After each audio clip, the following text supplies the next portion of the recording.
హరి ఓం నమో నారాయణం. శాంతి. గ్రామస్తుడు గురువుగారు, పంచభూతాలు కూడా ఏమి చేయలేదు ఆత్మ అంటున్నారు.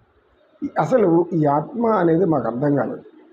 ఎందుకు అంటే మనకు ఈ బాహ్య ప్రపంచంలో అనేక విధాలుగా కనబడుతున్నాయి. మరి ఆత్మ ప్రపంచం ఎక్కడ కనబడుతుంది? నయనం చిందంతి శస్త్రాన్ని నయనం దహతి పావక నచైనం క్లేదయంత్యాపో నశోషయతి మారుత అని అన్నారు. ఇప్పుడు ఆ తర్వాత పరమాత్మ ఏం చెప్పారు? మాకు ఎలా జ్ఞానం వస్తుంది? అలాగనైనా పరమాత్మల వారు అతి ముఖ్యమైనటువంటి విషయాన్ని తెలియజేస్తున్నారు. ఏమంటే జాతస్య హి ధ్రువో మృత్యుః ధ్రువం జన్మ మృతస్య చ తస్మాదపరిహార్యేతే నత్వం శోచితుమర్హసి నత్వం శోచితుమర్హసి అన్న అందరికీ అర్థమయ్యేది. జాతస్య ధ్రువం మరణం, జాతస్య హి ధ్రువో మృత్యు. పుట్టిన వారికి చావడం కూడా అంతే ముఖ్యం. పుట్టినప్పుడే ఆ వ్యక్తులు ఎలా పోవాలో ఆయన ముందుగానే రచన చేసి ఉంటారు. ఆయన అన్నీ అంటే ఒక వ్యక్తి కోటానుకోట్ల మంది, అనేక మంది ప్రజలు ఉన్నారు, జీవరాశులు ఉన్నాయి, జనాలు ఉన్నారు, దేశాలు ఉన్నారు. మరి ఇవన్నీ వాళ్ళకి వర్తిస్తుందా? ఎవరికైనా వర్తిస్తుంది. పుట్టినవాడు పోవక మానడు. తర్వాత ఏం చెప్తున్నారు ఆయన? పోయిన వాళ్ళు తిరిగి జన్మించక తప్పదు. పుట్టిన వాళ్ళు మరణిస్తారు, మరణించిన తర్వాత మళ్ళీ జన్మ తీసుకుంటారు, వారు మరలా జన్మిస్తూనే ఉంటారు అని అన్నారు అని చెప్పాడు సత్యనిష్ఠుడు.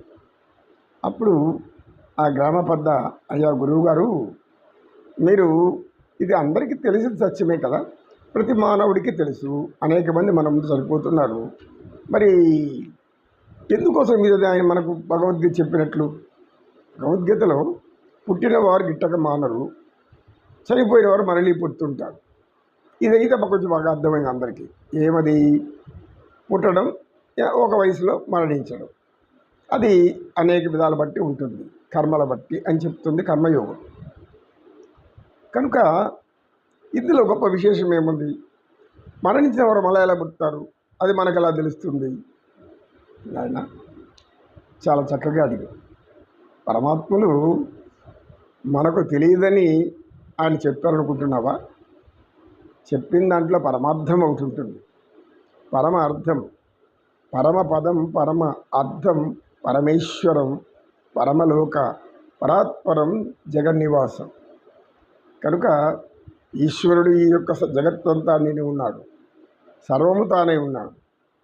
సర్వము తానై ఉన్నప్పుడు శరీరాలు ధరించి ఆయన వెళ్ళిపోతున్నారు. మనం అనేక ఆయన యొక్క రూపాలలో, అవతారాలలో మనం తెలుసుకున్న సత్యం. ఇప్పుడు మరణించేవాడు మళ్ళా ఎలా పుట్టాడు? ఒక చిన్న విషయం మనం చాలా సులభంగా ఆలోచించవచ్చు. ఒక ఎలుకో, లేదు పెద్ద పందికొక్కు, లేదు కుక్కే, ఏదో ఒక జంతువు పక్కన పడి ఉంటుంది, చనిపోయి ఉంటుంది. చనిపోయి ఉన్నప్పుడు దాని దగ్గరికి పోవాలంటే వాసన వస్తూ ఉంటుంది. రెండో రోజు మూడో రోజు ఎందుకు వాసన వస్తుంది? ఈ వాసనలన్నీ ఎలా వస్తున్నాయి? శాస్త్రజ్ఞులు అనేక విధాలు చెప్పారు. మన పూర్వీకులు బౌద్ధ మతం కానీ జైన మతం కానీ సృష్టి అంతా కూడా జీవంతో నిండి ఉంది, సూక్ష్మజీవులు. అందుకే కదా మనకు అనేక రకాల విధాలైనటువంటి వైరస్లు వ్యాపించడం, అది ఒకరి నుంచి ఒకరి పాకడం, మనం ముక్కు ద్వారా తీసుకున్న దాన్ని బాడీలో పోవడం, ఏ కరోనానో, లేదు కాకరకాయో, లేదంటే ఇంకేదో వస్తుంది. ఒకప్పుడు కలరా, మసూచి ఇవన్నీ ఉండేవి, అంటు వ్యాధులు ఇవన్నీ కూడా. కనుక అంటే సృష్టిలో జీవం ఉంది ఎక్కడ తెలుస్తుంది? సృష్టిలో జీవం ఉందని మనకు ఎలా తెలుస్తుంది? ఇప్పుడు చనిపోయిన ఆ దేహాల్లో కొద్ది రోజుల తర్వాత, 2-3 రోజుల తర్వాత చూస్తే అందులో నుంచి అనేక పురుగులు పుట్టుకు రావడం చూస్తుంటాం. ఎలా పుట్టాక జీవి మరణించింది. మరణించిన తర్వాత అందులోంచి అనేక క్రిములు, పురుగులు రకరకాలు పుట్టుకొని వస్తూ ఉంటాయి. విపరీత ఉత్పత్తి అనమాట. ఎలా పెరిగినాయి? అందు నుంచి ఎలా జీవులు వస్తున్నాయి? అవి ఏ విధంగా వచ్చాయి? శాస్త్రరీత్యా దీనికి మనం ఏం ఆలోచించాలి అంటే, మరణించిన తర్వాత ఏదో ఒక రూపం ధరిస్తాం. మానవ జన్మే రావాలనుకోవడం అజ్ఞానం. మానవ జన్మే వస్తుందనే గురించి చాలా అజ్ఞానం. కానీ మానవ జన్మలు కూడా వస్తాయి. ఎలా వస్తాయి? దైవ భక్తి, దైవ ప్రేరణ, దైవం యొక్క ఆనందం, దైవానందంలో మునిగి ఉండడం, దైవంలో లీనమై ఉండడం. నిత్యం దైవములో భగవంతునిలో లీనమై ఉంటే మనకు అలాంటి జ్ఞానం అబ్బుతుంది అంటాడు పరమాత్మ. వ్యాస భగవాన్లు అదే చెప్తారు. ఇప్పుడు మొట్టమొదట మీరు అడిగిన ప్రశ్నకు మనకు జవాబు ఎలా దొరుకుతుందంటే, ఆహారం తింటాము. తిన్నాక ఏమవుతుంది? స్త్రీ పురుషులలో జీర్ణమైన తర్వాత అవి శుక్రశ్రోణితములుగా తయారవుతుంది. శుక్రకణాలు అంటారు. సరే, స్త్రీ యొక్క అండంలో ఈ శుక్రకణం ప్రవేశిస్తే అది పిండంగా మారుతుంది. ఇది మానవుల్లోనే కాదు, జంతువులన్నింటిలో కూడా జరిగే పరిణామం ఇదే.